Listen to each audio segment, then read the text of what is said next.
সমাবেশটি আনুষ্ঠানিকভাবে বেলা 11টায় শুরু হওয়ার কথা থাকলেও ভোর থেকেই কিন্তু নেতাকর্মীরা খণ্ড খণ্ড মিছিল নিয়ে এই সমাবেশ স্থল যে খালিশপুর প্রভাতী স্কুল মাঠে কিন্তু জড়ো হচ্ছেন। উৎসাহ উদ্দীপনা বিরাজ করছে এই পুরো নগর জুড়ে, খুলনা নগর জুড়ে।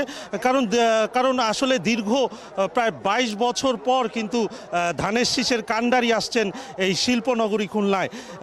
এর আগে কিন্তু 2004 সালে বিভাগীয় প্রতিনিধি সম্মেলনে শেষবারের মতো এই খুলনায় এসেছিলেন তারেক রহমান।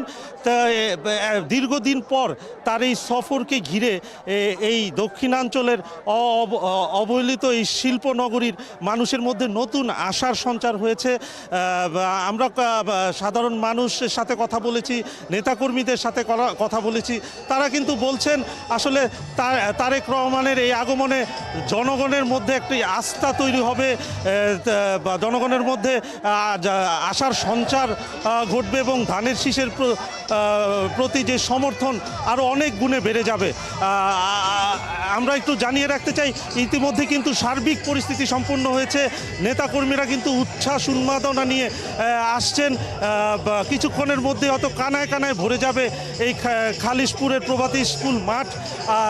এছাড়া আমরা জানিয়ে রাখতে চাই যে শিল্পনগরী খুলনায় যে দীর্ঘদিনের সমস্যাগুলো, যে একটি বিগত সরকারের যে অব্যবস্থাপনা দুর্নীতির কারণে এই শিল্পনগরী কিন্তু একটি কলকারখানা বন্ধ হয়ে মৃত নগরীতে পরিণত হয়েছিল। এছাড়া এখানে বিভিন্ন নাগরিক সমস্যা রয়েছে, বলা চলে অপরিকল্পিত নগরায়ন, সুপেয় পানির অভাব, বর্জ্য ব্যবস্থাপনা ঠিকমতো না হয়, বিভিন্ন নাগরিক সমস্যা কিন্তু রয়েছে এই খুলনা অঞ্চলে। তো এই অঞ্চলের সাধারণ মানুষ কিন্তু সব সমস্যার সমাধান চান। দীর্ঘদিনেও কিন্তু শিল্পনগরী অবহেলিত রয়ে গেছে। তারেক রহমান আসলে তারেক রহমান এই সব সংকটের বিষয়ে দিক নির্দেশনা দিবেন, সংকট সমাধানে বিএনপির পরিকল্পনার কথা জানাবেন, এমনটি আশা করছেন এই জায়গার সর্বস্তরের মানুষ, বিএনপির নেতাকর্মীরা। আর সার্বিক যে পরিস্থিতি, বিএনপি চেয়ারম্যান তারেক রহমান কিন্তু হেলিকপ্টার যোগে দুপুর 12টায় এই সমাবেশ স্থলে যোগ দিয়ে বক্তব্য রাখবেন, এমনটি আশা করা হচ্ছে।